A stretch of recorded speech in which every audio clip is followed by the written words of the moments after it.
má ṣe o kó má ṣe kó má ṣe o kó má ṣe ìran ibi kó má ṣe lórí mi kó má ṣe kó má ṣe o kó má ṣe aláìbí kó má ṣe láyé mi kó má ṣe oyè náà ọ̀nà mi ọ̀nà mi ọ̀nà mi ọ̀nà mi ọ̀nà mi kó má dojúrú kó má dojúrú ọ̀nà mi ọ̀nà mi ọ̀nà mi kó má dojúrú. Tora mo kìnìún a máa ṣaláìní mo ní ebi a sì máa pa wọ́n ṣùgbọ́n ẹni tó lọ́lọ́run kì ó jogún òfo Ọlọ́run nìkan mo fi ṣe gbọ́kànlé aláìbí ò gbọ́dọ̀ ṣẹ ìmọ̀ èṣù gbọ́dọ̀ ṣẹ o torí mo rẹ̀ ní gbójúlé Ọlọ́run jọ̀wọ́ o mo bẹ̀ ọ́ jọ̀wọ́ dá sọ̀rọ̀ ayé mi. Yes, ma.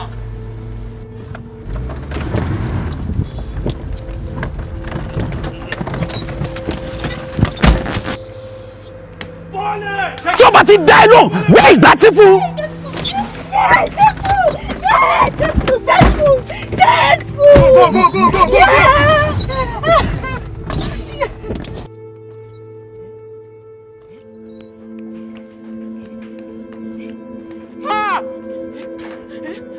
Ọ̀gá.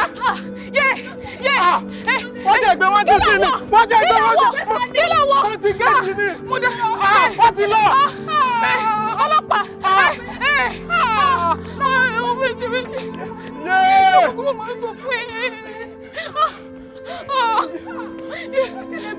Wọ́n gbàgbé wọn ni wọ́n wá báyìí ni. Hello, yeah. Mi gbọ́ nǹkan tẹ́ ń sọ dáadáa. Ẹ farabalẹ̀ ẹ dúró torí Ọlọ́run. Ẹ farabalẹ̀ kẹ́ ṣàlàyé nǹkan tó ń ṣẹlẹ̀ gọ́gọ́ fún mi. Kí lẹ sọ pé ó ṣẹlẹ̀? Nígbà wo? Báwo ló ṣe ṣẹlẹ̀? Kí lẹ ti rí mú ṣe rí wọn mú ni àbí báwo? Àbí plate number ṣe rí kankan mú ni gbogbo ẹ̀? Ok, ibo ló ti ṣẹlẹ̀ gọ́gọ́gọ́gọ́gọ́gọ́? Alright. Ó dà mo ti gbọ́ mo ń bọ̀. Alright, mo ti gbọ́. Ọlọ́run ìwọ Ọlọ́run irú wàhálà wo lélẹ̀ torí Ọlọ́run irú wàhálà wo lélẹ̀ yìí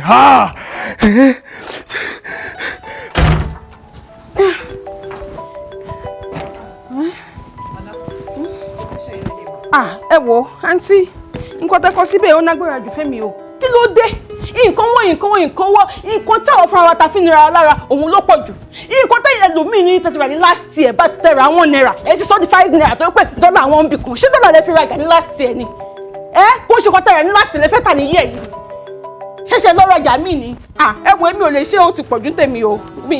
madam ẹ̀yin náà mọ̀ pé kò tí wọ́n. kó wọ́n bá ṣe sọ ẹ̀yin náà ẹ calm down kẹjọ kúrò ń bẹ ẹ̀yàn náà lẹ́ẹ̀kẹ́ mú ètò simple tí mo lè ṣe kẹgbẹ́ fún mi kì í ṣe ó ti pọ̀jù owó mo wá káàkiri fún wẹ́ẹ̀dì ọmọ mi o ta ló tún pè mí báyìí Ọlọ́run. hello Fúnṣọ́. hello mọ́mì. fara ẹ̀ balẹ̀ kó bá mi sọ̀rọ̀. mọ́mì wọ́n ṣe pè mí tán nísìnyí o. wọ́n ní wọ́n jíjú mọ̀gá gbé o. Ẹgbẹ́ mi mo dára o. Bẹ́ẹ̀ ni ma right now yes ma mo ti ń bọ̀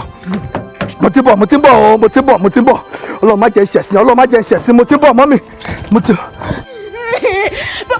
Ẹ lọ Fúnṣọ́ bá mi sọ̀rọ̀ ẹ má gbà mí o ẹ má bí mi ọ̀rọ̀ tí o tó ń rìn yàrá ṣé tí ìdí pẹ́ wọ́n sọ fún ọjọ́ mi bẹ́ẹ̀ ni mo dára o. Mo bẹ̀ Ọlọ́run ọ̀nà mi káyé mi má ṣe dojúrú ọ̀nà mi kò má dojúrú ìwọ nìkan lọ́ba tí ń tọ́ ní sọ́nà mi. Mo ń gbọ́ nǹkan tó ń sọ sẹ́ẹ̀. Mo ní mo ń gbọ́ nǹkan tó ń sọ. Ó lè sunkún. Sọ̀rọ̀ náà. Ọ̀rọ̀ mi ò yé yín ni. Kò yé mi. Mo ṣe pé torí pé ẹ̀ka ọmọ mi àbí torí pé ẹ̀rù pé mi ni mo kidnap ọ̀rẹ́ mi ló pa nílé kù. Okay. Ẹ̀sà, àwọn èèyàn burú ọ́. Ọmọ tó ní ìnáwó níwájú. Okay. Tó ní ìgbéyàwó jẹ níwájú ẹ̀dẹ̀ gbé ẹ̀dẹ̀ kidnap ẹ̀. Kí ló fẹ́ gbà bẹ́ẹ̀? Kí ló fẹ́ gbà nù kó wà burúkú bẹ́ẹ̀ kó dà? Ìyá. Ìwé ṣe òun yóò bá lè ṣe ètò ìdè kó pariwo ìdíje tó dé. Àwọn èèyàn burú o. Àwọn èèyàn burú. Ti ewu wà láti lè dà sí ọmọ yẹn lọ́rùn. Gbàgbé tó lè dà sáwọn òbí ẹ̀ lọ́rùn. Tó lè dà sáwọn ọ̀rẹ́ gbọ́ngàn lọ́rùn. Ìyá. Honestly, kò dá lóòótọ́. Pẹ̀lẹ́. Mo understand ẹ dáadáa. Ó ń pity ọ̀rẹ́ yẹn, ó ń dùn ẹ́ pé wọ́n jí gbé àbí. So that èmi náà lè máa ṣe wow àbí. Ṣé o wà ọ̀rẹ́ ṣá? Ṣé kò tí mò ń bí ẹ nìyẹn? Débi náà. Ok, o tún wá sọ débi kan o ní kó tiẹ̀ jẹ́ kó ṣe wedding tán kó tó gbé. Later o get ara ẹ pé sọkúsọ ló ń sọ. Kí ni mo tiẹ̀ ń sọ yìí náà? Lẹ́nu ẹ àbí. Ṣé o fẹ́ mú bí ẹ̀rọ ẹ̀jẹ̀ mẹ́fẹ́?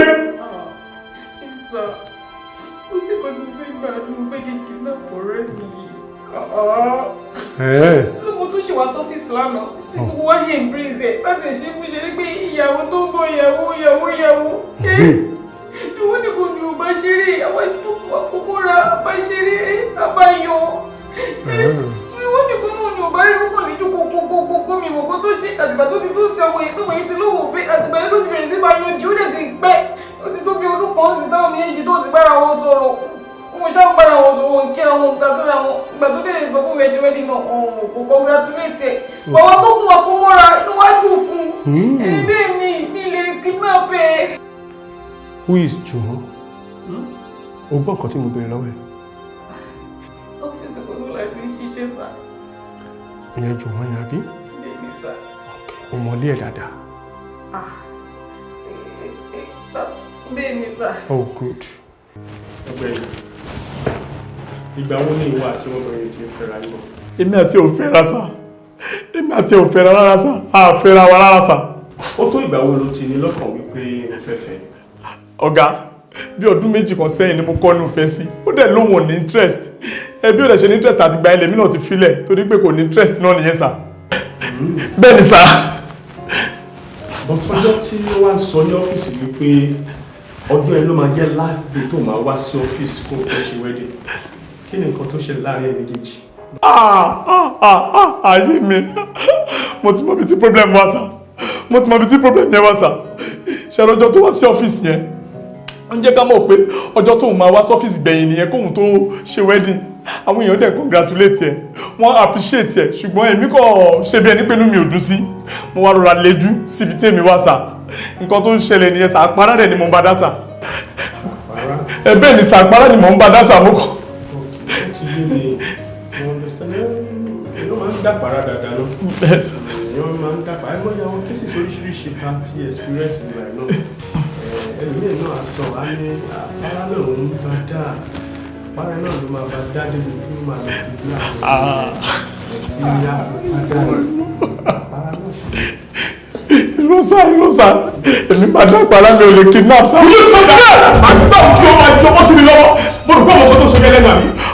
Ọ̀gá mi ò mú ọmọ tí mo sọ mi ò lè kidnap ọ̀gá mi lè kidnap ẹ̀.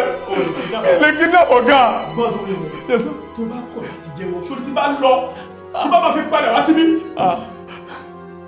Tí o máa bá pàdé lára mi, èrò á bá ìfúnra rẹ̀ pé ṣẹ́ni tó ń wò tẹ́lẹ̀ rẹ̀. Ẹ ṣàánú mi sá, mi ìpúrọ́ sá, ẹ ṣàánú mi sá. Ẹ ṣàánú mi sá, mi ò púrọ́ sá, mi ò lè kidnap o. Àbírú kí ni mo wá kóra mi sí báyìí. Kó má ṣe o, kó má ṣe ìran ibi. Kó má ṣe. Ilé ìta o. Okay, madam, ẹ take it easy. Ṣé ti gbọ́? Ẹ take it easy. Ẹ fọkàn yín balẹ̀. ẹ jẹ́ ká rí solutions tó wà nílẹ̀ yìí. Ṣé ti bọ́ ẹ̀sà ṣe rí gẹ́gẹ́ bí mo ṣe ṣàlàyé fún ọ́fíìsà tí àárí ẹlẹ́à wọ́n sọ fún wọn wípé ẹni tí mo fọkàn sí tí mo ń rò pé òun ló wà behind iṣẹ́ búburú yìí òun ni bọ̀bọ̀ tó wá sílé mi tó wá threatening Jùmọ̀kẹ́ ẹni tí mo rò gangan nìyẹn because báwo lèèyàn ṣe máa ní fọ́tù láti wá threatening èèyàn lé ẹ̀ òun ni mo rò ẹjọ́ tó lóhùn kò sí nǹkan kí nǹkan tẹ fẹ́ lórí bọ̀bọ̀ yìí tí mi ní provide fún yín láti assist investigation ẹjọ́. ẹgbọ́n wọn ní èèyàn kan threatening ọmọ mi ó lè káàkiri ní wẹ́ẹ̀dì bàbá tó ṣe láìpẹ́ yìí ṣọ́fẹ́ kọ́ mọ́ fún mi ní ọ̀gá ọlọ́pàá irú èèyàn wo lélẹ́yìí báyìí. ẹ fọkàn yín balẹ̀ ṣe ti gbọ́ ẹ fún àwa ní àyè káwa ṣiṣẹ́ wa gẹ́gẹ́ bí iṣẹ́ dẹ́nu ẹ̀ ṣe rí ẹni tẹ́ ń sọ̀rọ̀ nípa ẹ̀yìn àwa ṣe máa ní details ẹ̀ bá ṣe máa gẹ̀ẹ́tì ibi tó wà bá ṣe máa gẹ̀ẹ́tì picture ẹ̀ àtàwọn nǹkan mìíràn lè fi trace ẹ̀ àwa ní ìdẹ̀ ó la lè fi continue iṣẹ́ wa ló máa help situation. ẹ sà kò sí ṣòro pẹ̀lú gbogbo nǹkan tẹ́ fẹ́ bí jẹ́ fídíò lẹ́fẹ̀ẹ́ ó wà bó jẹ́ pictures lẹ́fẹ̀ẹ́ ó wà kò sí wàhálà máa provide gbogbo ẹ̀ fún yín. ẹ fọkàn yín balẹ̀. wọ́n ní gbogbo ẹ̀ wà. madam máa wọ ẹ fọkàn yín balẹ̀. ọ̀gọ́lọ́pàá ẹrù tàbí amọ́mọ́ mi lára wedding wà lọ́nà tá plan tá fẹ́ ṣe ewu ìmọ̀ ọ̀tá kò ní jọ lórí wa gbogbo èrò gbọ̀tà oníṣẹ́ lórí wa lágbára Ọlọ́run. ìgbà tẹ́ ti fi wá lọ́kàn balẹ̀ wípé a máa get details ẹni yẹn látọ̀dọ̀ yín ẹ fọkàn yín balẹ̀ ṣe ti gbọ́. ṣé ọ̀gọ́lọ́pàá tí yóò ní bàjẹ́. David yọjú síbi lọ́fíìsì. ìwádìí fi ẹsẹ̀ múlẹ̀ wípé ìwọ àti Kúnlé tó dárúkọ yẹn lẹ́jọ́ lè bí àkókò tẹ lọ kidnap ọ̀rẹ́ yẹn tẹ̀lé pa. Ọmọ mi o. Sori mọ́mí ẹ tó ń sọ̀rọ̀ nípa ẹ̀yẹn wọ́n sí ń bí o. Bọ̀ tó o bá fẹ́ ká lọ invite mọ́mí ẹ wá tó jẹ́ pé ojú wọn báyìí ló ṣe fẹ́ jẹ́wọ́ ohun tá à ń béèrè lọ́wọ́ ẹ̀ àwa náà máa láti ṣe yẹn. Ọ́físà, ọ̀rẹ́ mi ni Jùmọ̀kẹ́ mi lè ṣe àìdá sí i. Àjọ plan lórí tó fẹ́ ṣe ni. Nǹkan tí mo mọ̀ pé o ti pẹ́ sí mo ti rí Kúnlé mi mọ̀ pé wà burúkú wà lọ́wọ́ ẹ kó fẹ́ gíta fún ẹni. Mo kọ́ fún inú ọba ẹni. Má sunkún mọ́ o ti gbọ́. Ibo ni Kúnlé ń gbé? Ibo tó gbé. O mọ bí tí Kúnlé ń gbé? Mo wá tì mí lónìí. Mi ìlérò ti bẹ̀rẹ̀ pé mo lọ gbé kojú ibi tó gbé fún mi. Mo kò ló wà lọ́jọ́ yẹn lẹ́jọ́ sá. O mọ bí tí Kúnlé ń gbé? Tó ti fún ní nọ́mbà ọ̀rẹ́ nígbà tó rí. Èmi sá.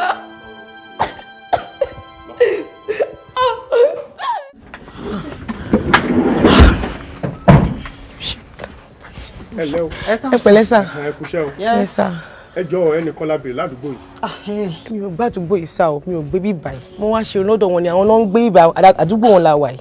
Àwọn náà ń gbé bí wo lẹ̀ ń tẹnu mọ́. Ẹ wo ọ̀gá ọlọ́pàá gbogbo tí mo fi kó dàdúgbò ìpè jọdún méjì lọ o. Ẹ ní sùúrù ẹ fọkàn balẹ̀ ẹni tá à ń béèrè a máa fi hàn yín nísìn ṣe gbọ́. Ẹ wo ẹ farabalẹ̀ ṣe gbọ́ ẹ farabalẹ̀ ọ̀gá wà pẹ̀lú yín ṣe gbọ́ ẹ farabalẹ̀. Òun lẹ ti gbọ́ tó sọ yẹn so ẹ má jáyà rárá ẹni tí à ń béèrè. Mi ò rí mi ò mọ̀ rí rárá àwọn náà máa mọ̀ tó dàdúgbò yìí náà ń gbé. Ìyá Kẹ́mi ṣé mo ṣe mistake pé mo fẹ́ ṣorí fún yín báyìí? No madam ẹ ní sùúrù ẹni yìí. Ojú yìí náà ó fẹ́ jojú ẹni mímọ́. Okay good ṣe rí ojú ẹni mímọ́ yẹn òun lẹkọọ máa ní láti bá wa jú ibi tó ń gbé ẹ̀yin ò kú ibi tẹ́ wà yìí. Ibi tó ń gbé ó gbé o. Ẹ fún wọn ládírẹ́sì ibẹ̀.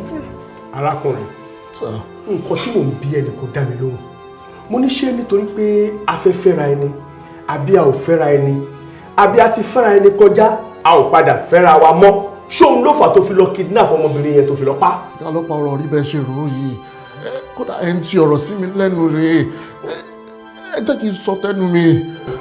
Báwo ló ṣe rí wòó tó. ẹ ṣe gan sa èmi àti arábìnrin àti ń fẹ́ra fọdún tó ti pẹ́ ó dẹ̀ di àárín kan ó lóun ń travel mú lọ sí UK ó dá o àṣírọ́ ló pa fún mi irọ́ ló pa fún mi ìgbà tí mo dẹ̀ máa wá rí yóò tóun náà ṣàlàyé fún mi pé irọ́ lòun pa fún mi kéde wá máa wò àtìgbà tí arábìnrin yìí ti fi mí lẹ̀ láyé mi ò ti ní túmọ̀ mọ́ kò rọrùn fún mi láti tẹ̀síwájú. Mi ò nífẹ̀ẹ́ obìnrin mi bí mo ṣe nífẹ̀ẹ́ arábìnrin yìí. O tí ì jẹ́wọ́ simple question tí mo bèèrè lọ́wọ́ ẹ̀. Ok, jẹ́ ká gbà wípé gbogbo explanation ẹ̀ pátá nítorí result sí lọ́kàn ẹ̀ ni wípé kò gbé ọmọbìnrin yẹn kò dẹ̀ lọ pa àbí. Ìbéèrè tí mò ń béèrè. Ní ẹ̀yin náà gbọ́kàn tí mo ń sọ látẹ̀kọ́ ṣe bí Yorùbá ni mo ń sọ Yorùbá ni mo ń sọ lẹ́nu yìí. Àní mo ní mi ò mọ̀kọ́ pa wọ́n gbọ́ pàtó ọ̀gbọ́mọ̀. Àlàyé mo ti ṣe fún yín yìí lóòótọ́ nǹkan tó bẹ̀rẹ̀ ṣe ó dùn mí gan àmọ́ pé mo ṣe rí ọlọ́dẹ ti bá mi ṣe feelings mo ní fún yẹn ọlọ́dẹ ti bá mi kúrò lọ́kọ̀ mi. Mi ò mọ̀ wọ́n pa mo ti sọ fún mi wọ́n pa ṣé màá máa parọ́ kan tí mi ò ṣe fúnra bọ́ra mi lẹ́sẹ̀ ẹ̀wọ̀ fi mílẹ̀ ṣẹfẹ́ gbọ́ kan tó bá mú ìdíkà wá ṣe ẹ̀jẹ̀ àlọ́ ní ẹjọ́ ẹ̀wọ̀ fi mílẹ̀ dàbí ìlàgbọ̀ngbò wà láti ẹ̀jẹ̀ kí n máa là kọjá ìjà rẹ̀ lórí kíni. That's good. Tó bá jẹ́ ilé ẹjọ́ ni o ready láti lọ. Ẹ jẹ́ lọ. Bọ̀ mo fi ń dẹ lójú pé sórí gbogbo ẹnikẹ́ni yóò tó bá gbójúlé tó fi ń sọ̀rọ̀ báyìí tó ń ṣe báyìí sí mi. I am very sure pé nígbà tó bá dé ilé ẹjọ́ tó bá dé ọ̀dọ̀ ìjọba ìwọ fúnra rẹ̀ wà káwọn lórí báyìí. Mi ò kú sọ̀rọ̀ sí yẹn ní à kò jẹ́ kí bí a mọ̀ sọ̀rọ̀ sí yẹn ní à. You stop that. Jẹ́ kó rí ẹ pé o. Officer. Yes sir. Mo ń bọ̀. Okay. Arábì ṣe pa lọ́wọ́. What an old man will see while sitting down. Bama kékeré koríki. Ọlọ́run á fún wa ní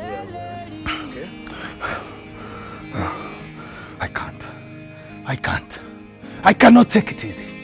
Báwo ni mo ṣe máa take it easy? Ìyàwó àfẹ́sọ́nà mi ni wọ́n jí gbẹ̀yìn náà. Àbọ̀mọ̀bí tó wà ní. Ṣé o mọ̀ bí tí wọ́n gbé lọ ni? Ó lè sọ fún mi pé kí n take it easy. At this point in time, this era, tí èmi àti ẹ mọ̀ nǹkan tó ń ṣẹlẹ̀ lágbàáyé, tá a mọ̀ bó ṣe ń lọ lọ́tùn lósì. Ó wá ní pé kí n take it easy jọ tó jọ lọ́run tí ìyá bá ń jẹ́ mi tó wà ṣé mo fẹ́ mọ̀ ni? Ṣé mo máa mọ̀ ni? Ó dẹ̀ ní kí n take it easy. Tó bá tiẹ̀ jẹ́ wípé àwọn tó jí gbé, tó bá jẹ́ pé wọ́n initiate conversation ní tèmi àti wọn jọ ń sọ̀rọ̀, tó ń sọ fún mi pé iye báyìí láwọn fẹ́ gbà jọ tó jọ lọ́run ọkọ mi á máa balẹ̀ díẹ̀. Màmá kò wà láyé. Tí wọ́n bá padà wá communicate, ta ló fẹ́ respond? Who will respond to their conversation? Who? You have to take it easy. I'm not taking it easy. I am not taking it easy.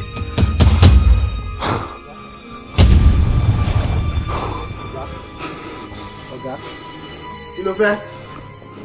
Wọ́n lálejò níta ni. Kí ló láwọn fẹ́? Bí mo ṣe ń wò ó dà pé láti church ni. Jẹ́ kó wọlé. Okay sir. Jẹ́jẹ́ o, àwẹ̀ jẹ́jẹ́ o. Báwo ló ṣe fẹ́ àtẹ̀sí àwọn tó fẹ́ wá báyìí sí? You need to take it easy. Ẹ̀sọ̀ pẹ̀lẹ́ dọ̀rẹ́. Jẹ́jẹ́. Wọ́n fún iṣẹ́ sá. Ẹ̀yà sá. Ẹ̀yà sá. Ẹ̀yà sá. Ẹ pẹ̀lẹ́. Ẹ̀yà sá. Ẹ̀yà sá. Kí lẹ fẹ́? Bro Fúnṣọ́ ló fún wa ní appointment nípa youth program wa tó ń bọ̀ lọ́nà sá. Ẹ má bínú, ẹ máa ní láti mú ọjọ́ ìlú. Say you give it for me. Can't you see it's not happy? Bádéjọ, please take it easy, alright? Ẹ wò, ẹ má bínú. Nǹkan tó ṣẹlẹ̀ ni pé àsìkò tẹ́ wá yìí, it's not a good time. Nǹkan tó ṣẹlẹ̀ ni wípé wọ́n kidnap Jùmọ̀kẹ́. Jésù Kristi. Nígbà wo? Bùrọ̀ Fúnṣọ́, báwo ló lè ṣẹlẹ̀? Ṣé tí mi kọ́ tẹ́kọ̀s? Ṣẹlẹ̀ máa lọ́sìn. Ẹ̀wọ̀ jẹ́ ká gbàdúrà. Bẹ́ẹ̀ ni ohun gbogbo ní tí a fi tú wa ní orúkọ Jésù. Ní agbára ẹ̀jẹ̀ Jésù. Olúwa ibikíbi tí ìránṣẹ́ rẹ bá wà. Olúwa wá jáde. Olúwa wá jáde. Olúwa wá jáde. Olúwa wá jáde. Ọ̀nà mi tóra mọ́ kìnìún a máa ṣaláìní. Mo ní ebi a sì máa pa wọ́n. Ṣùgbọ́n ẹni tó lọ́lọ́run kì ó jogún òfò.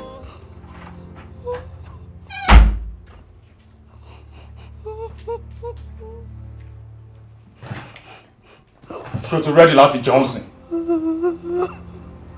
Will we eat now?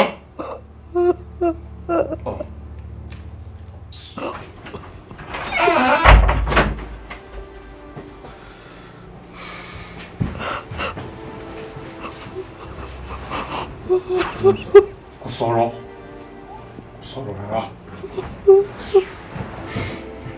Mo ti ń sọ fún ẹ látẹ̀kọ́. Gbogbo nǹkan tó bá fẹ́ jẹ. Gbogbo nǹkan tó bá fẹ́ mu. In short, gbogbo nǹkan tó bá fẹ́ pátápátá. All you need to do is just to ask. Gbogbo ẹ̀ la máa ṣe fún ẹ. Because kò ní pẹ́ mọ́ táwa máa fi gba ẹ̀tọ́ tiwa. Ṣọ́rọ̀ mi náà báyìí.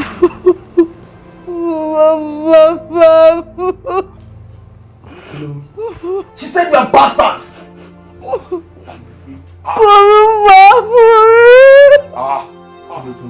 Bàbá, ọmọ ẹni kò ní dáa fún wa kò skip rárá. Etí ni ò tún.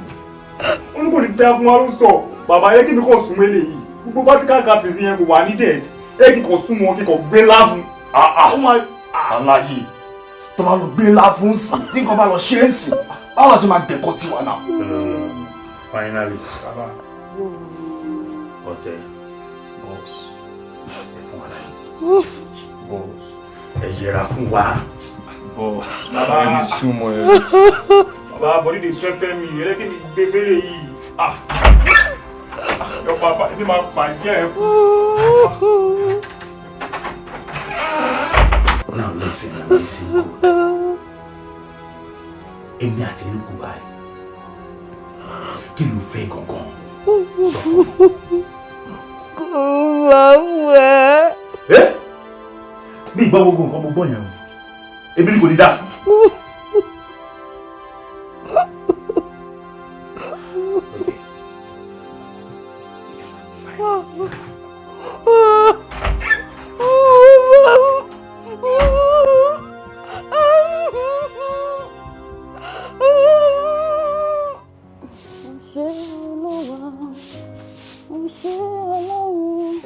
Pè mí báyìí èyí lè yí.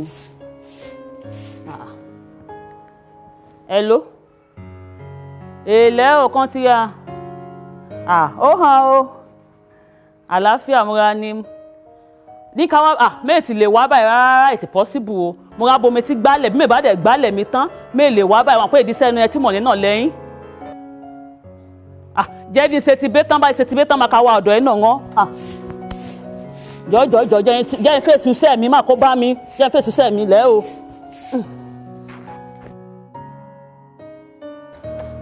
Ìdúsẹ́ ẹni tí mọ̀ ní náà lẹ́ni.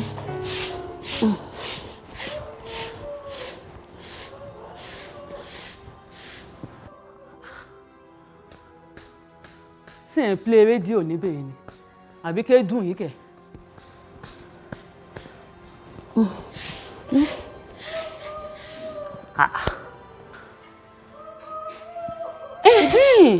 Mo fọ ibẹ̀ ìwọ̀n yẹn ti dún náà tèmi ni. Nọ́ra bẹ̀ ìwọ ní ẹsẹ̀ yìí. Nọ́ra bẹ̀ ojú mà bí wọ́n. Tí mo gbá lẹ́nu mi, Jésù. Àkásán. Ibo lẹ ti bọ̀? Mo wá gbálẹ̀ ni. Báwo ni ẹ ṣe wọnú bíbá? À ń ṣí géètì sílẹ̀ tí mo wọlé ni. Wọ́n ṣí géètì sílẹ̀. Ẹ wọlé ẹ̀rẹ́ nìkankan. Ṣé kò yẹ kẹ́ ẹ padà síbi tẹ́tí bọ̀ nù? Mi ìsàlejò sí bẹ́ẹ̀ mi gbá bébè lójoojúmọ́ ni. Now man, ní ìsìn tẹ́ ti wá wọlé, kí ni nǹkan tẹ́ rí? Tàbí kí ni nǹkan tẹ́ gbọ́? Mi gbọ́ ẹni tí o. Mi dẹ̀ rí ẹni tí èhun mo rí èhun mo gbọ́. Mi rí nǹkan kan. Tí bá gbà yín ní etí, ẹ máa ti bẹ̀ máa ṣe píríọ̀dù ni. Ṣé kí ìgbà yín lẹ́nu ni? Okay now, bí mo ṣe di ojú mi ti bá là. Ìgbà! Bùdásá yọ̀. Ṣé wàá fọwọ́ èèmọ̀ mi máa ní? Ṣé tí ìṣọ́ yín lẹ́nu? Ẹ fẹ́ kí n gbé fún yín. Mi ti lọ. Jẹ̀bi o torí tójú ti yẹ lápárò fi ń ríran o ẹ fúnra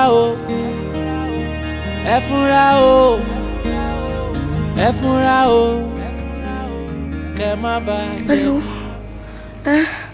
David, baby, ibo lo wà?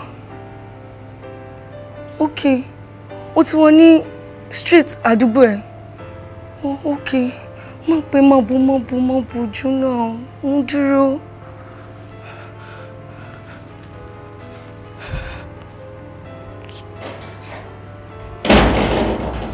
Babe.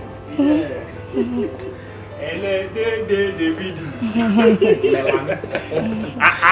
Ẹlẹ́gbọ́n tí wá. Má bínú torí Ọlọ́run. I'm very sorry. Má bínú pé mo dájú. Ìgbẹ́bọ̀ ná wọn sí lélẹ́ yóò. Kí ni ti yín? Kí ló ṣe yín náà? Kí ló ṣe yín náà báwo ni? Ná wọn sí lélẹ́ yóò.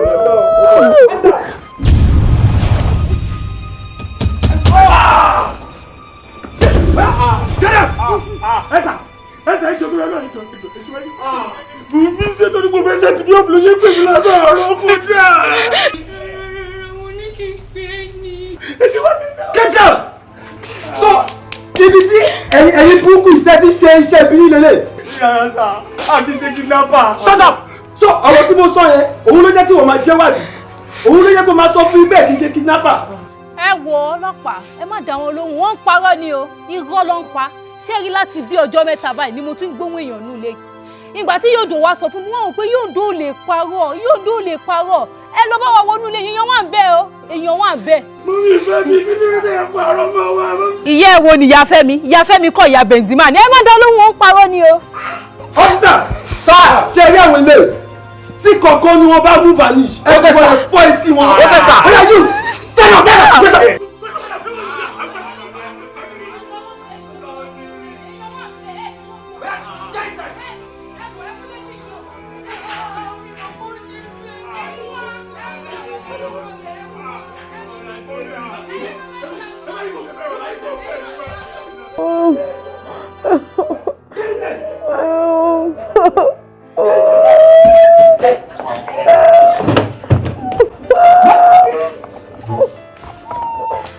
So òótọ́ ni wọ́n máa ń sọ yíba ilé máa kó àwọn ọmọ tẹ bá ti kó yíba ilé máa gbé wọn wá so kidnapper ni. Kì í ṣe kidnapper ọmọ Ọlọ́run ni mi, ọmọ Jésù ni mi, mo bá lọ ṣọ́ọ̀ṣì ẹ̀ṣọ́. Ọmọ Jésù ni ẹ. Oh my God! Oya move it. Oya kele. Màbí ẹ má yìnbọn màbí sábà bí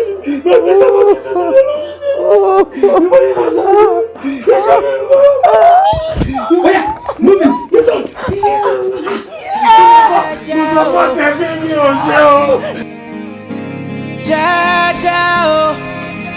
Ẹ wo sàn, mi ì ṣẹ̀yàn, mi ì báyàn kankan jà, mi ì ní pé kí téèyàn kó má dáa, mi ì rọ́bí síyàn,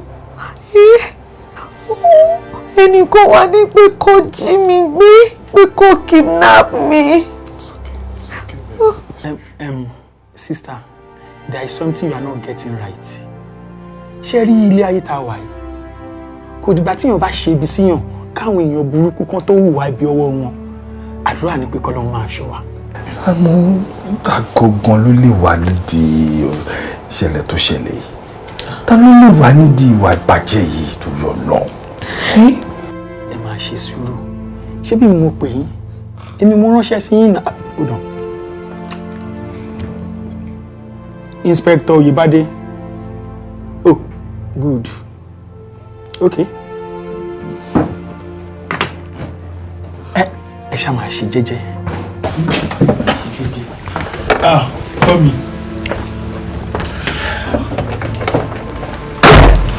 Sir, mommy.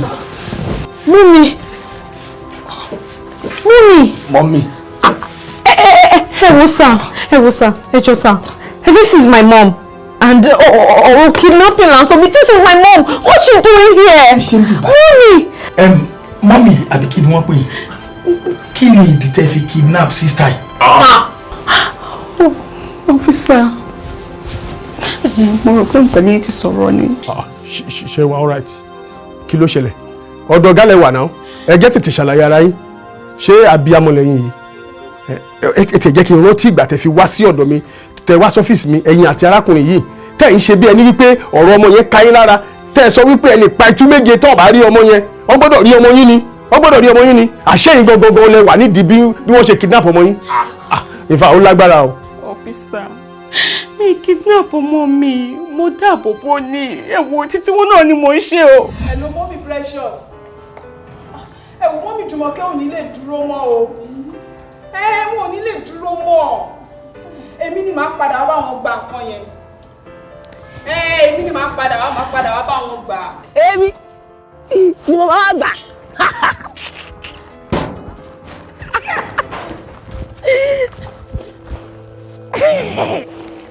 ìwọ sọ fún èso ẹ kó rìn jìnnà réréréré torí lẹ́nu ọjọ́ mẹ́ta ẹ̀ tó bá lùlù tó bá jó òkú lẹ́lẹ́jà ń tà.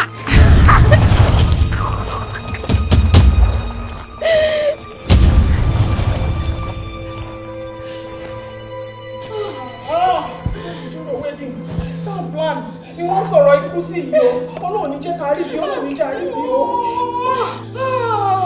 Olúwa o ewu onírọ̀ burúkú àlá burúkú lórí wájú lójoojúmọ́ ti sùn mí Ọlọ́run ti bá mi ṣe ogun.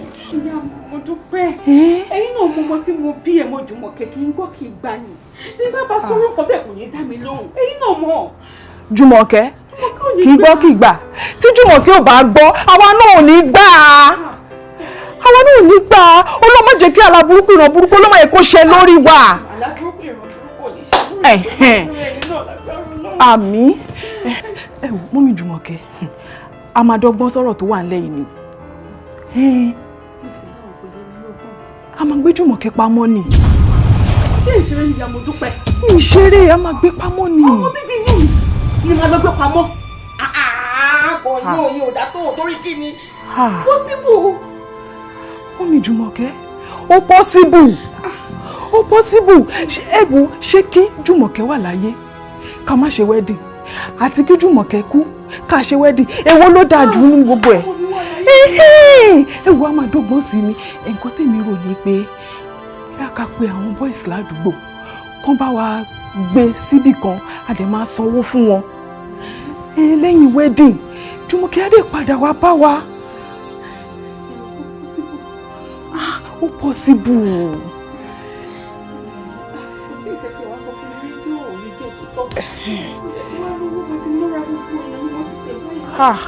Mọ́mí Jùmọ̀kẹ́ kí lẹ̀ ń sọ yìí ẹ ti náwó ẹ ti nára ṣé mi náà pèèyàn ni ṣé mi náà náwó ni èmi náà náwó àlàáfíà Jùmọ̀kẹ́ gbogbo òun ló jẹ wá lógún. ẹjọ́ tó lọ lọ́run bàbá mi ẹjọ́ ẹ má ṣe nǹkan kan fún ẹ má fọwọ́ kàn ṣé gbogbo nǹkan tó bá fẹ́ pátápátá àwọn ní kẹ́ bá mi fún un wọ́n tètè ń sọ tẹ́lẹ̀ mi ò kọ́ bí ara sí àmọ́ nígbà tí wèrè aláǹgànà tó sọ wípé kí ọmọ mi o kó má ṣe wedding ní April 22nd pé tó bá ṣe nǹkan lè ṣẹlẹ̀ sí mi ṣànílájú mi sí dókítà ló bọ́ kò wọ́ ẹ má wádìí ṣèwádìí káàkiri o wọ́n ní wèrè nǹkan tó bá sọ ẹ má bà bẹ́ẹ̀ ni ìjọ lọ́sẹ̀ yìí sí ọ̀sẹ̀ tá a máa mú náà ni kápẹ́kọ̀ọ́ fi kíìpù ẹ̀ náà ni tó bá di alẹ́ 22nd yẹn gangan èmi fúnra mi ni máa wá gbé lọ́dọ̀ yín. madam ẹ má wọrẹ kò sí wèrè. mọ́mí Dúpẹ́ ẹgbẹ́ ohun tó sọ ó mà ní kò sí wèrè. ẹ má dá lóhùn èwo ni kò sí wèrè tí wọ́n náà sọ ìyá èmi mọ́bí tó ti gbọ́ àṣà rádaràda tó ń sọ yẹn. nǹkan tí mo ní ni pé kí ẹ fọkàn balẹ̀ kò sí problem. ṣebí kò sí problem ló bá ti kọ́kọ́ sọ èwo ni kò sí wèrè ẹ̀wù ẹ má dá lóhùn ọmọ èèyàn gidi ni o kò kí ń ṣe oníjàgídíjàgan o kò ń ṣe kidnapper o ẹ má wọrí ẹ̀yin fọkàn yín balẹ̀ kò sí problem. imagine títí wọn kọ́ lẹ̀ ń ṣe o tara yín lẹ̀ ń ṣe ẹ̀dùn nígbà tẹ́ kidnap ọmọ yìí tí nǹkan bá ṣe ibi tó wà nǹkan ṣé ẹ fẹ́ sọ pé ẹ̀yin lẹ kidnap ẹ̀ tí nǹkan bá ṣe imagine ṣé rí ẹ̀yin tẹ́ lè wúlú wà yìí ní this time around ó ní pẹ́ tí ń ṣe tẹ́lẹ̀ ẹ ti ń kidnap tẹ́lẹ̀tẹ́lẹ̀ àwọn kò dé lórúkọ méjì o kidnapping is kidnapping. mi kidnap wọn mi kidnap wọn ọmọ mi ni ọmọ bíbí inú mi ni mi ò lè ṣe bẹ́ẹ̀ fún un. kò sí problem tá a bá déwájú ìjọba I'm very sure pé wọn bá wa yanjú. ṣe wa ok kí ló kàn mí pẹ̀lú sí. ẹ jọ tó jọ lọ family matter ni ẹ mọ nǹkan tẹ máa ṣe fún ẹ fi wá lẹ̀ yọ̀ǹda wa ká lọ yanjú family matter ilé ọ̀rọ̀ ẹbí lọ̀rọ̀ tó wà lẹ́yìn oríṣi ọ̀rọ̀ kọ̀ ẹ jọ. kí n fi ilẹ̀ kẹ́ lọ yanjú ẹ̀ ní bẹ́ẹ̀ ni kò sí problem. àìsí inspector. Yes sir. Ó ti yé mi sir. Madam ẹ dìde ẹni ṣe ń sálẹ̀. má ṣe gbogbo eléyìí gbogbo nǹkan tẹ́rù ń báyìí fún yìí. Madam ẹni ṣe ń sálẹ̀. ẹ fúnra o ẹ fúnra o. Beautiful. Okay. You can do what you do. No problem. Okay.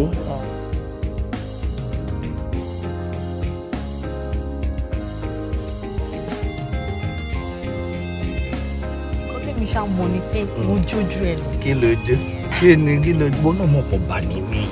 Mo jó ìsà. Sorry. Hello? Ẹyẹ máa lọ sọ́hun ẹ má wọ̀rí. Ẹyẹ máa lọ sọ́hun àbàbá yín bẹ̀. Of course, ànípẹ́. Come on, Joe. Ànípẹ́. Yeah, we'll meet you shortly. Yeah. That reminds me, mommy. Kí ló ṣe mommy? Mommy ní pẹ́pẹ́ sí o, àwọn fẹ́ wá sọ́tẹ́ẹ̀lì o, àwọn fẹ́ wá change o, àwọn fẹ́. Kò sí problem ṣe láwọn rooms kọ́ débẹ̀ yẹn wọ́n lè gbé mú kan nú ẹ̀ náà. Kẹ́mi, èmi ní pé kọ́ máa wọrí kọ́ máa wà o, èmi ní kọ́ máa wà o. Ó ní kó máa wà ṣe ìwà tí mọ́mí ṣó mọ̀ pé ìbejì ní ni. Ìbejì bá wà. Ibi tó bá wà yẹ kí mọ́mí náà máa wà bẹ́ẹ̀. Wọ́n náà mọ́mí pọ̀. Wọ́n làwọn pọ̀ tó bá wà ò ní láìkẹ́ wọ́n làwọn mi pọ̀ jàre. Ó mọ̀ pé gbogbo beauty ẹ̀ yẹ wá yìí ara mọ́mí ló ti kó wọ́n mọ́ ẹ̀. Oh baby. Yes, baby.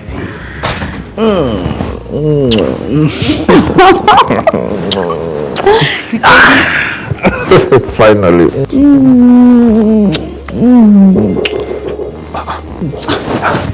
Tani yẹn.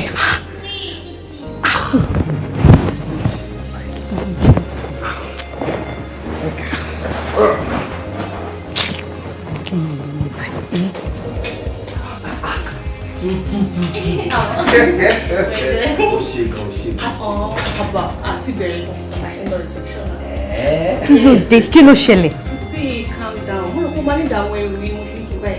Ní lọ sí ọ̀dọ̀ Kíkẹ́ lókè náà, ibẹ̀ ní mẹ́kọ̀ọ́pá ibẹ̀ lánṣọ́ra ibẹ̀ ní kíní. Ẹ yọ̀ǹda mi lé ní ẹjọ́. It's okay. I leave you to. All right. Tó wá ṣe.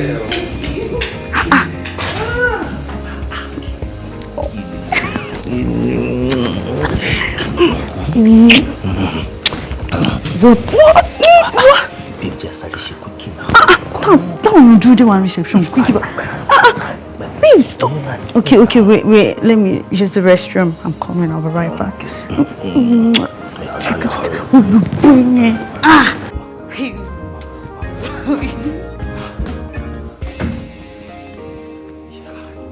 Baby, I'm waiting.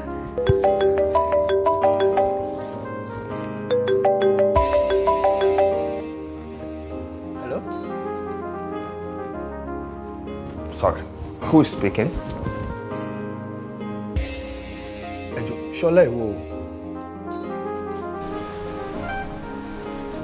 Shola Dallas. Hey, Shola. Shola. Shola ṣe mọ̀ pé o sọ fún mi o máa wá sí reception then máa wá sí church kankan before that reception. Ìgbà tèmi àti ẹ sọ̀rọ̀ me 4 days ago. Shola máa ń dà parago, ó máa ń dà parago. Má mú mi ṣe register parago. Serious? Baby! Yes, baby? Are you serious? But I am a paragon. Mi bọ́ ti sọ fún pé kó má jẹ́ kó kú sóhun gbọ́dọ̀ tí àwọn sọ kó má jẹ́ kó kú lẹ́sìn. Bọ́ sáré.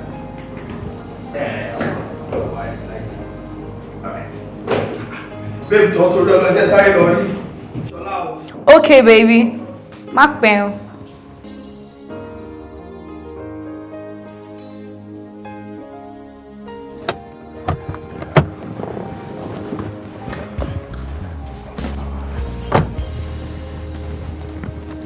Ẹ sir. Yes sir. Ṣé kò sí sir? Not at all. Ọ̀rẹ́ mi kan ló pè mí. Okay. So ṣe èdè láti America ló ní ìfẹ́ surprise mi kóun ti wà ní compound. Mi ò tí dé sir because mi ò tí rí anybody. Àyàfà àwọn káàtó ti wà ń bí náà ló ṣì wà ń bẹ̀. In fact, àǹtí Níkẹ́ ló gbé yẹn wọlé ńsìn. Tán sáré lọ sí room wọn fẹ́ change. So wípé àwọn fẹ́ ṣáájú dé reception kẹ́yìn tó débẹ̀. Àwọn nìkan ni wọ́n wọlé sí bíbá. So mi pé kò ń ṣe pé mọ́tò tuntun kankan wọlé lẹ́yìn ìgbà tí àwọn ti. Àtọ̀. Àbí bóyá kí ẹ tún wọn pè sá. Ẹ̀wọ̀n náà ni màá try láti máa tún pè náà ni. All right sir.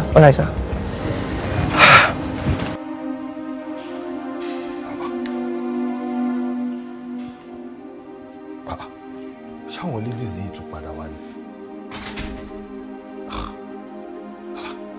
Babe, kí ló ń ṣe látàárọ̀ náà? In fact, would you believe wípé onírú ayé àtọ̀run ni Ṣọlá o? Kò sí ńbẹ̀. Gbogbo bó jẹ́ sọ fún pé òun wá sálẹ̀. Àṣé kò sí ńbẹ̀. Babe now, kí ló ń ṣe ńbẹ̀ yẹn látàárọ̀ náà? Jùmọ̀kẹ́. Jùmọ̀kẹ́. Jùmọ̀kẹ́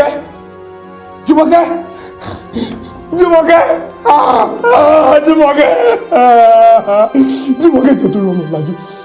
Jùmọ̀kẹ́.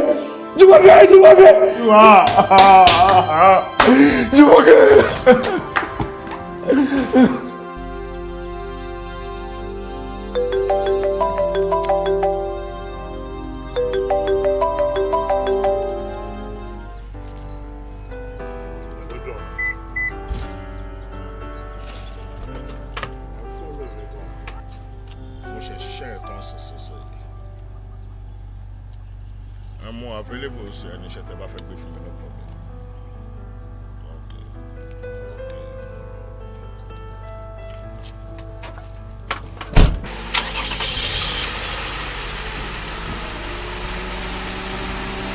Only one manager will tell you. Ben Simon ni manager sir.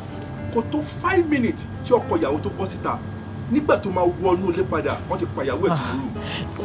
Officer, mo fẹ́ kẹ́ try láti understand me. Bí mo ṣe ṣàlàyé fún yín ni mo ṣe ṣàlàyé fún officers tó béèrè lọ́wọ́ mi lẹ́ẹ̀kan. Lóòótọ́ nínú CCTV footage wa, a rí pé èèyàn kan wọlé tó wọ black. Èmi ètò ọkọ ìyàwó jáde. But a rí pé ẹniyẹn jáde padà nínú footage yẹn. Moreover, àwọn èèyàn ọkọ ìyàwó pọ̀ gan. Wọ́n kọ gbogbo rooms tó wà nígbà wọ́n fẹ́ gbà tán. Okay, CCTV hotel yín ó rí èèyàn tó wọlé. Ṣùgbọ́n kò rí ẹni yẹn nígbà tó máa bọ́ta. Bó ṣe rí ni mo sọ fún. Shut up! Listen to me. A ti fún yín ní ìkìlọ̀. Ẹnikẹ́ni nínú yín kò gbọ́dọ̀ kúrò ní hotel premises yìí táwọn fi parí ìwádìí wa. Is that clear to you? Okay sir. Jeez. Kílẹ̀ ń kó sínú bẹ́ẹ̀. Omi ló máa wà ńbẹ̀, omi la máa ń já síbẹ̀. Omi lẹ bá ń já síbẹ̀. Omi ló wà ńbẹ̀ sir. Let's go and check it. Oh yes sir. Ìyá wọn dúpẹ́ mo ní kò fi mí sílẹ̀. Ṣé wọ́n lọ́rọ̀ sí mi ni? Ṣé wọ́n lè ṣù tó wà lẹ́yìn mi tó rọ̀ sí mi? Mo ní ò fi mí sílẹ̀. Mo ní ká fi mí sílẹ̀ kí lọ kó sómi ní àkókò fi mí sílẹ̀. Kí wọ́n tó gbá mi dànù. Wọ́n ní kò fi mí sílẹ̀.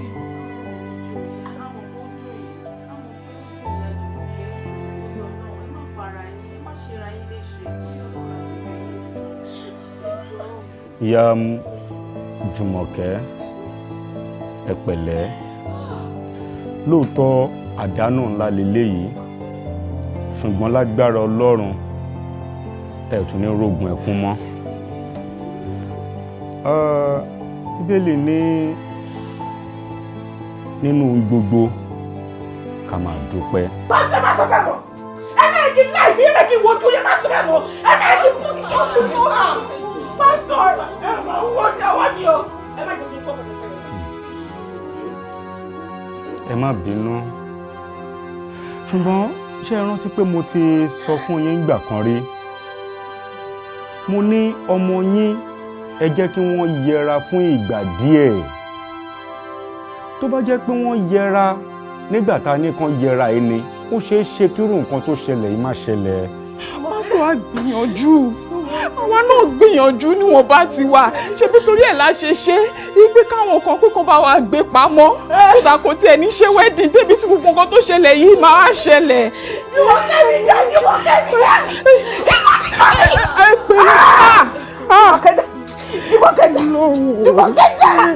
ọlọ́run ní pẹ̀lú ọ̀sán báyìí o.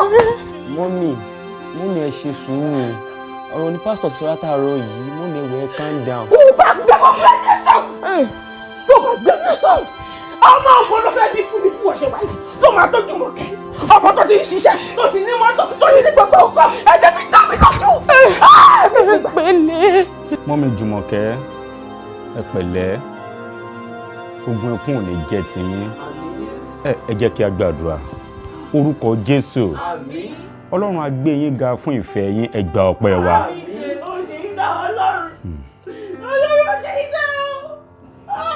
nítorí ẹ̀yin ni Ọlọ́run. bàbá máa fóun tí ń dùn mí nínú pa mí lẹ́kún mo bẹ̀ ọ́. Stop. When are you going? To where? To where báwo? Kí ló mean by to where? Don't be a question lọ́wọ́ mi. When are you going? Stop this rubbish mo bẹ́ẹ̀ lọ́wọ́ ẹ̀ mo nígbà wo ló ń lọ.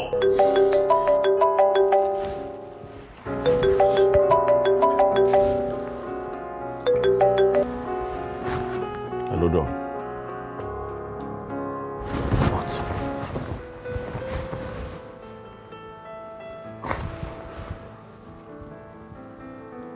So serious to him? Huh? Okay.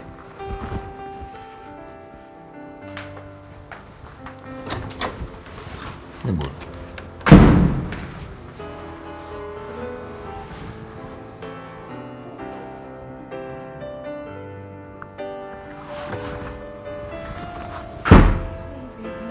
Shut up. Did they not bed here called Daddy sir? What's all this?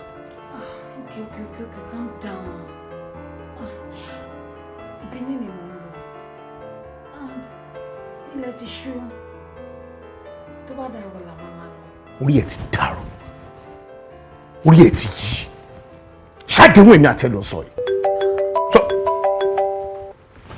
Hello Don, on my way máa bá yín junction yẹn sí ní junction yẹn náà ẹ má wá sílé náà ẹ má wá sọ́dọ̀ mi ẹ má wá sọ́dọ̀ mi máa bá yín ẹ dúró dè mí junction.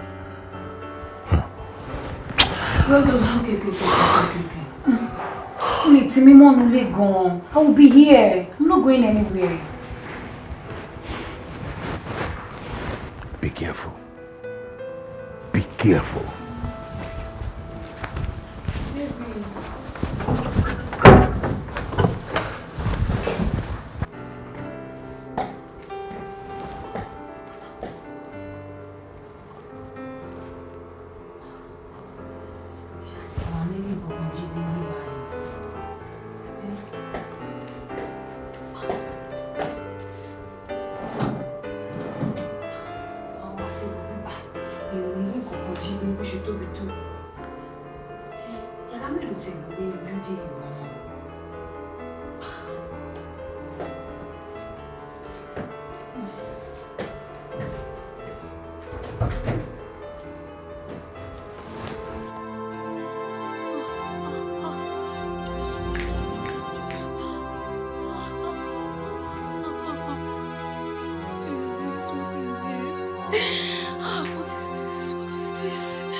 Tó fẹ́ lera.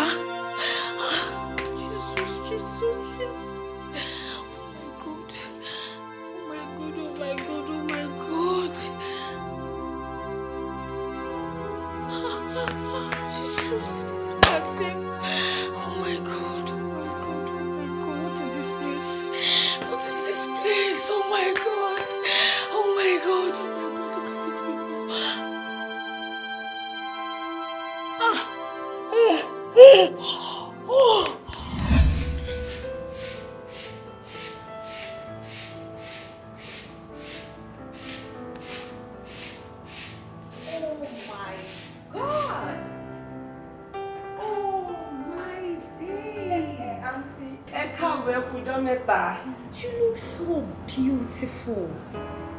Black, bold, and beautiful. Don't misinterpret me. It's not like me or like color me or something, but I appreciate how much about Dubai. Told them maintain color. You are so beautiful. I'm sorry, lady. I don't do ladies. Oh my God. I don't do ladies either. More so, I have my boyfriend. Ṣé bí ọkùnrin ṣe pọ̀ tó ní gbogbo ayé yìí, obìnrin máa sọ pé mo fẹ́ máa ṣe. I just appreciate your beauty. Okay, thanks. Báwo ti ṣe ti ọ̀nà òun ní nǹkan kan lọ́kàn sí yín? Ẹ wo bí mo ti rí ijó àǹtí o kọ́kọ́ pàdé mi bí. Wọ́n mọ kàràmọ́ mi o. Tẹ́ ẹ bá rí bọ́n ti pọ́n mi lé bẹ́yìn gan bá wà ń bẹ̀ ẹ bá dúpẹ́ lọ́wọ́ wọn. Mo ti ṣe nù àǹtí ẹ̀ gbàgbé pẹ́ ṣe mí lórí ń jọ́nà. Ẹ ṣe mí lóore èmi rántí ẹ fún mi lẹ́gbẹ̀rún mẹ́wàá. Yóò bá sì mọ ní kẹ́ni ó ṣe mí. Mo dúpẹ́ ẹ̀sìn. Ṣé sista Yemi wà lẹ̀? Mo ti rí wọn láàárọ̀ èrò àmọ́ wọ́n wà lápàtúmẹ̀tì. Kí n tó kúrò bí máa pín 5,000. Ẹ ṣeun o, mo dúpẹ́ o àǹtí. Ẹ mọ̀ lọ́rí ẹ mọ̀ bọ̀rẹ̀ bẹ́ẹ̀ mo wí. Àǹtí wọn ò ní kankan lọ́kàn sí yín báwo tí ṣe ti ọ̀nà wọ́n ṣe èèyàn. Ẹ kú ìjókòó. Hello, Fash. I've been waiting now. Oko dam dúró síbí báyìí látẹ̀kùn.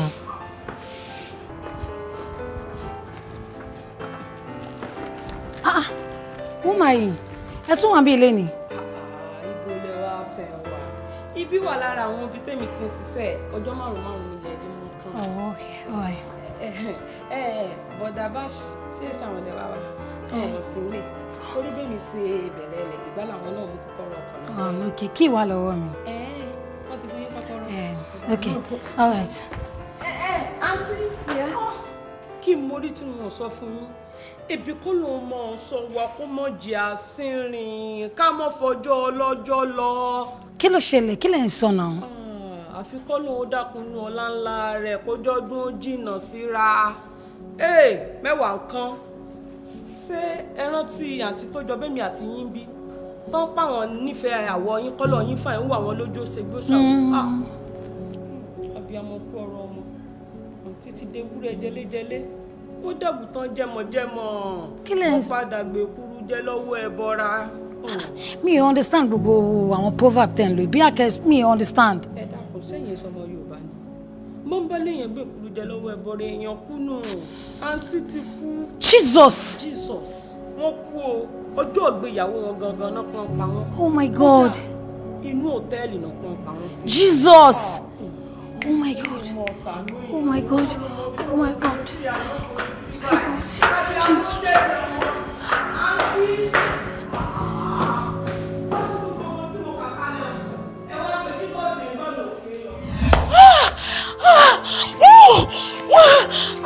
Jesus. Jesus.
obìnrin ló máa mú gbogbo alágbára ni mo ti gbìyànjú pé kí tèmi má rí bẹ́ẹ̀.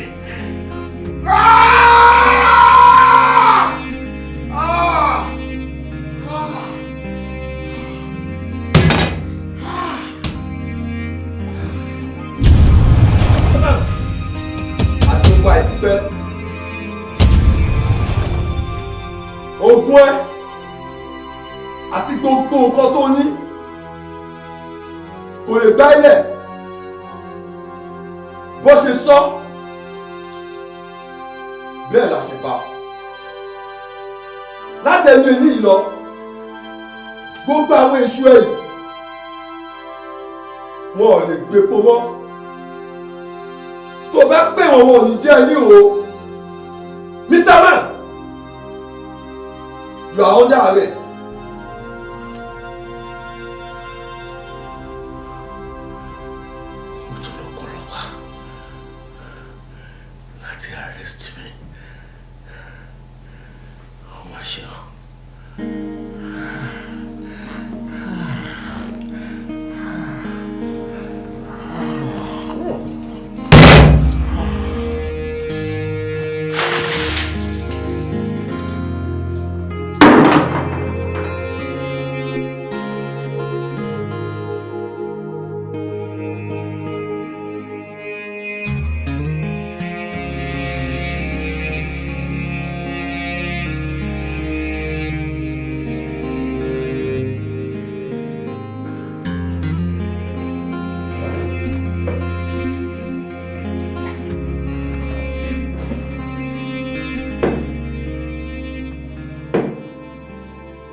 mi ni màá gba ẹ̀mí lẹ́nu wọn. Yes. Oògùn tó ṣe sára ọ̀rọ̀ o. Gbogbo ìgbàgbọ́ tó ní nínú oògùn tó wà lára ẹ kò rọ́. Èmi ni màá waste life ẹ dànù. Kí ni ọmọbìnrin yẹn ṣe fún ẹ tó fi pa? Mo ní kí ni ọmọbìnrin yẹn ṣe fún ẹ tó fi dá ẹ̀mí ẹ̀ légbodò? Tó bá jẹ́ wípé àwọn kan ni wọ́n rán ẹ, ó máa bẹ́tà kó sọ wọ́n fún mi báyìí. Tí kì bá ṣe pé èèyàn kan ló dẹ̀ rán ẹ tó jẹ́ wípé ìwọ fúnra rẹ ló decide láti jẹ́ iṣẹ́ ara ẹ, sọ fún mi kí lọmọbìnrin yẹn ṣe fún ẹ. Mo sọ fún ẹ wípé èmi ni màá pa ẹ́ dànù. Yes! Ọmọ Yorùbá ni ẹ o. Lọ béèrè lọ́wọ́ àwọn èèyàn tàbí lọ́wọ́ àwọn àgbàlagbà tó jù ẹ lọ dáadáa. Sọ pé kí ni ìtumọ̀ yékú? Máa sọ fún ẹ. Bẹ́ẹ̀ ni mo sọ fún ẹ. Now, jẹ́wọ́ fún mi. Mo ní kí lọmọbìnrin yẹn ṣe fún ẹ tó fi waste life ẹ. Okay, you are not ready to talk. Mo sọ fún ẹ, mo sọ náà, mo lé mi ni màá waste life ẹ. Bí Yorùbá kí mò ń bẹ́ẹ̀ ṣeré ni. Fine. Mr. Sukanmi. Ó mọ̀ mí. Ó mọ̀ wípé Sukanmi ni mò ń jẹ́. Ó wá gẹ̀tẹ̀ dáadáa o. Bẹ́ẹ̀ ni èmi ni wọ́n ń pè ní Sukanmi asọmọsígbó. Yes. Màá kọ́kọ́ bẹ̀rẹ̀ látòrí ẹsẹ̀ yẹn, màá pọ̀ dẹ́mu ìkan lára ẹsẹ̀ yẹn. Yes. Màá mọ̀ wípé mi ò lè ṣe nígbà yẹn. Stop, my friend!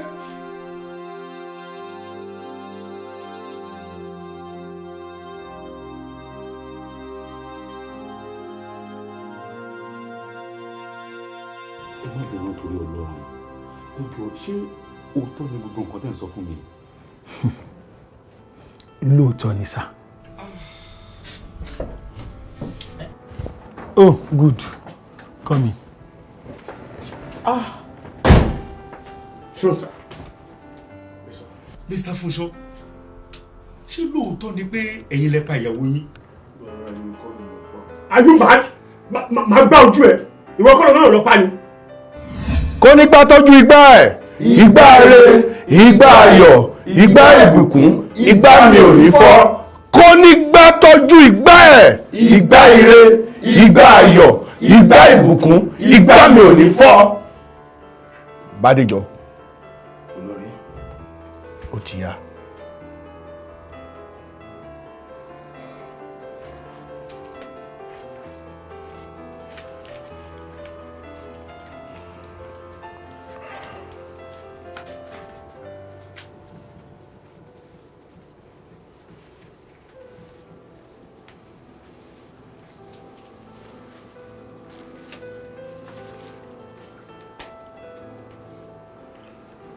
Fúnṣọ́,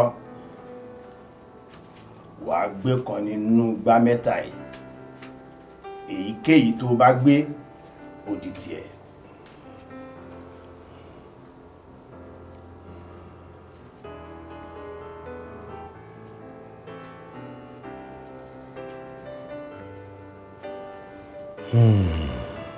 Ó káre.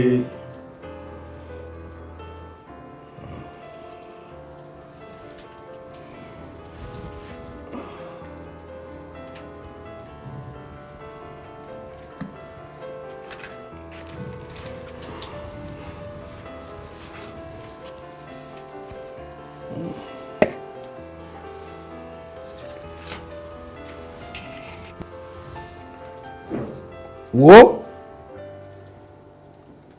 ta ló wà nú ẹ̀?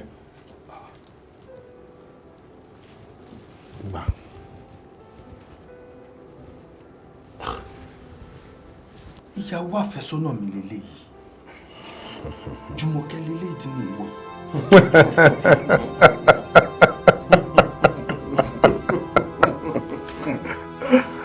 Mo fún ẹ ní nǹkan kan láti fi rọrí. Kí ni date ọjọ́ tó rí lójú àlá ẹ̀? Òun náà ni mo ṣe ń bá Bádéjọ sọ ká tó wọlé wá. Wípé April 22 ni mo rí. Ọjọ́ yẹn gangan ni ọjọ́ ìgbéyàwó mi. April 22 tó rí yẹn ni ẹni tó rí inú àwòrán yìí máa wọlé sùn ló máa filẹ̀ ṣaṣọ́bọ́ra. Ẹ wá o, ìtẹ́sọ yẹn ò ṣeé ṣe. Bẹ́ẹ̀ ni ìtẹ́sọ yẹn kò ṣeé ṣe. Báwo lẹ ṣe máa sọ fún mi pé April 22 ìyàwó àfẹ́sọ́nà mi gbọ́dọ̀ filẹ̀ ṣaṣọ́bọ́ra? Ẹ wá ìyẹn ò ṣeé ṣe. Gbẹ́nu ẹ̀ dákẹ́. Wo Fúnṣọ́ bó ṣe máa rí gangan nìyẹn. Wọ́n fi àkókò wa ṣòfò ní. Gbẹ́nu tí ń sọ̀rọ̀ jáde. À ń sọ nǹkan, à ń kọ nǹkan, ẹ tún parẹ́. Mo ní kò possible.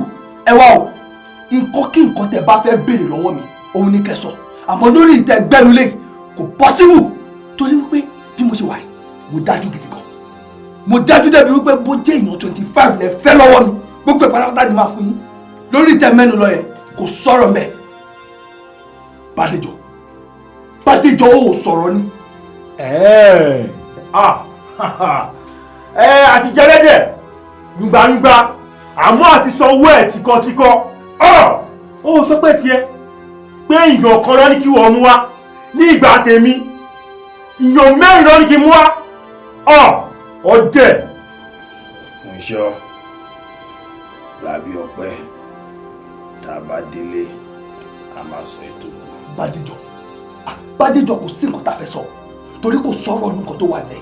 Èmi ò lè lójú Jùmọ̀kẹ́ o, mi ò mọ nǹkan tẹ́ fẹ́ ṣe sí, mi ò lè lójú Jùmọ̀kẹ́. Fúnṣọ́ tó bá di April 22 kò sí nínú wa tó máa dá sí bí ẹni yẹn ṣe máa kú. Ìwọ ló máa mọ ọ̀nà tó máa gbà tí ẹni tá a rí inú àwòrán yìí tó fi máa fi ilẹ̀ ṣí aṣọ bóra. Ṣọ́gbọ́n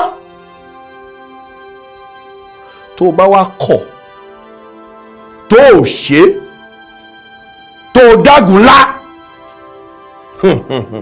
ìwọ fúnra ẹ wà wá kú bí ajá ṣe ń kú tòun tó gbóró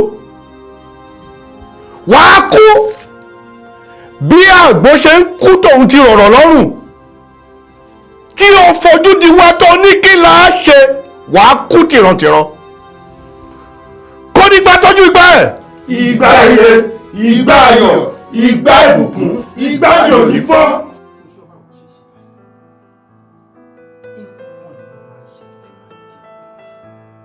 Wọ́n ní ẹni tó bá máa jẹ oyin inú àpáta kò ní wẹnu àké. Ṣé o fẹ́ kí eyín tó ti ń jẹun wá padà di tó ń jẹ gbogbo rẹ̀? Fúnṣọ́, délé ìbá lọ wá dé fẹ́ mi.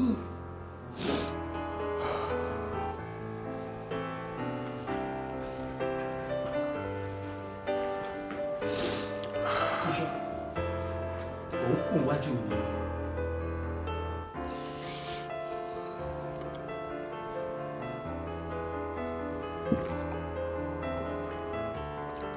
Kí ló dé tí mi ní kúrò níwájú ẹ? Ìwọ náà gbọ́ gbogbo nǹkan tó ń sọ lẹ́nu. Ká máa ní gbogbo yín o. ìkà mà níyàn dájú mà níyàn. Ṣé ìwọ mọ gbogbo wàhálà tí mo ṣe lórí wedding tó wà lọ́nà yìí? Ṣé o mọ gbogbo ìdààmú tí mo ti go through torí wedding tó wà lọ́nà yìí? O mọ gbogbo àwọn èèyàn tí mo ti fún ní invitation lórí wedding tó wà lọ́nà yìí? Ẹ wá ní kí n mú ọwọ́ mi kí n pa ìyàwó tí mo fẹ́ fẹ́ sílé kí n pa. Ẹ rí pé ká nìyí. Ọ̀rẹ́ ti yé mi. Gbogbo èyí tó dá sílẹ̀ yìí túmọ̀ sí pé o ò ní interest láti pa ìyàwó ẹ̀. Ẹ̀yẹn túmọ̀ sí pé wàá ní interest láti ya wèrè tí wàá ráre tí ìrandíran ẹ̀ ò ní exist mọ́ nílé ayé yìí. Ọ̀nà bọ́kọ̀ tó sọ. Kí n fi ọwọ́ ara mi kí n fi pa ìyàwó mi. Fọwọ́ ara mi pa. Now you're talking. Ta ló sọ fún ẹ pé kó fi ọwọ́ ara ẹ pa ìyàwó ẹ? We have professional assassins that we can employ to do it for you. April 22nd la ṣe ń sọ̀rọ̀ ẹ̀. Ìyẹn túmọ̀ sí wípé we have time. Look, ṣé o rí gbogbo àwọn tí wọ́n wà òkè tí wọ́n ń ṣe dáadáa nínú ayé? Nǹkan kan ni wọ́n ń ṣe. And you have been doing it. Ṣé o fẹ́ wà òkè jù báyìí lọ ni? You don't want to step up? You're a man.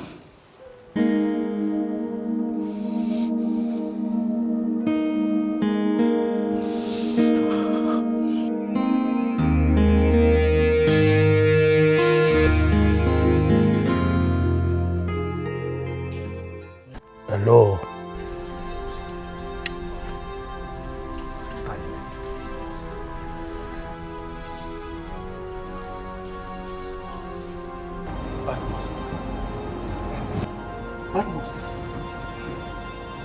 Báwo ló ṣe mọ̀ bí?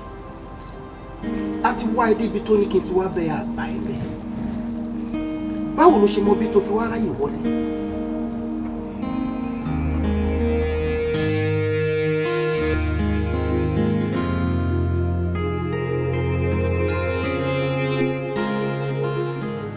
Gbogbo bí ẹ ṣe wá mi káàkiri, mo rẹ́ ìméjèèjì. O ò tí ì dá mi lóhùn kan tí mo bẹ̀rẹ̀ náà. Báwo ló ṣe mọ̀ bí tó fi ráyè wọlé? Wọ́n ti wá sádùúgbò rẹ̀. Mo rí bọ́ọ̀ì tó jáde lẹ́nu géètì.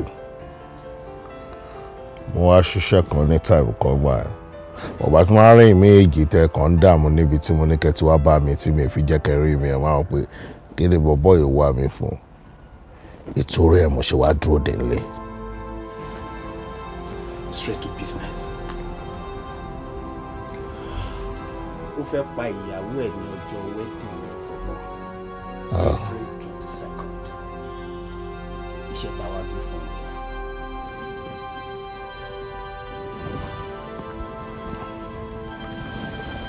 Good. Smart guy. Hard guy. Ó fẹ́ pa ìyàwó ẹ̀ lọ́jọ́ wedding rẹ̀. Okay. Tí n bá pa nínú church máa gba 10 million. Tí n bá pa kó tó dé church máa gba 7.5. Tí n bá pa láàárọ̀ kó tó múra wedding máa gba 5 million. Èwo ló pè é? Ibikíbi tó bá pa sí àfọ̀nù. Bad guy. Bad guy.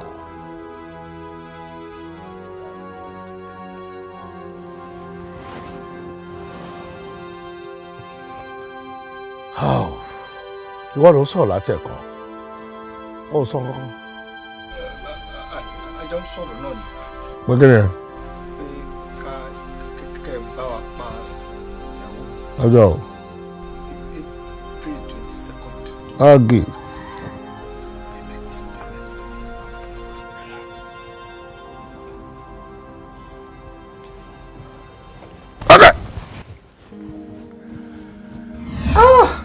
Àṣé gbogbo nǹkan tó lọ́run fi ń hàn mí ń pa yín. Àṣé lóòótọ́ ni. So ẹ̀yin lẹ́wà nídìí ẹ̀. Jésù Kristi. Ẹ ṣe sùúrù. Jésù Kristi. Ẹ ní sùúrù. Jésù. Pásítọ̀ ẹ ní sùúrù. Ọ̀gá ń sọ wípé ẹ má bínú. Ọ̀gá ní kẹ́ ní sùúrù, kẹ́ ní sùúrù. Ẹ má bínú. Pásítọ̀, ẹ̀yin ló strange sí i. Irú ilé yìí ò jọ àwa lójú torí wípé àìmọye láti máa ń rí. Irú wọn pọ̀. Wọ́n máa báyàn ṣe. Wọ́n máa báyàn ṣe. Ẹlòmíì lè báyàn ṣe for more than 5 years. Nítorí pé kán lè rí mú ni o. Àmọ́ tó bá ti rí mú tán báyìí, wọ́n yọrùn ni. Ṣé torí pé gbogbo wàhálà tó ń ṣe nítorí wedding ànírú wọn pọ̀. Wọ́n lè náwó kan nára kan ná more than 50 million naira. Àmọ́ iṣẹ́ ẹbí tán fẹ́ ṣe yẹn ló wà lọ́kàn wọn o. Ẹ wo àfikún lọ́wọ́ máa ṣàánú wa. Mr. Man, ṣé orí fẹ́lẹ̀ tó ṣe yìí, you are in trouble already. Àtiwọ́ àtàwọn tó kú ẹlẹ́gbẹ́ òkùnkùn yìí tẹ́jọ́ ń ṣe nítorí owó ẹ ti wọ wàhálà torí pé ó dá mi lójú pé ẹ máa fojú balẹ̀ ẹjọ́. Ìjọ ti ààrẹ wọ́n nígbà tí àyàwó ẹ gbọ́ pé ìwọ ló pa ọmọ òun wọ́n ló faint ní straight. Inspector. Yes sir. Woman yẹn kọ́. Wọ́n ṣe wà lọ́sítà. Ṣé o tún ti gbọ́? Nǹkan gbọ́dọ̀ ṣe. Sórí tí woman yẹn bá give up ó ti wo another trouble. Màá make sure pé mo deal pẹ̀lú ẹ seriously. Anyway tí o bá délé ẹjọ́ wàá máa lọ settle ẹ̀. Abẹ́rẹ́ báwo yẹn ṣe rí nìyẹn. Inspector. Yes sir. Ṣé ẹni tuntun kù? At all. So Mr. Man, oya. Jai my friend. Come on. Ẹni tá ó mú létí. Ọ̀gá ọlọ́pàá sá. Ilé ẹjọ́ ni next thing. Tí ó ṣe wá ní jàǹbá. Èdùmàrè má jẹ́ àpàdé wọn. Ọ̀rọ̀ ọmọ rí bá ti rò. Àṣé bí a fojú sí ọ̀nà gbàbẹ̀ lọ. Wọ́n gbẹ́ kòtò sílẹ̀. Wọ́n tẹ́ nílé lórí. Wọ́n tún pé kó wá súnlé. Àṣẹ ní agbójú òkunlé, èjẹ́ ní àgbà.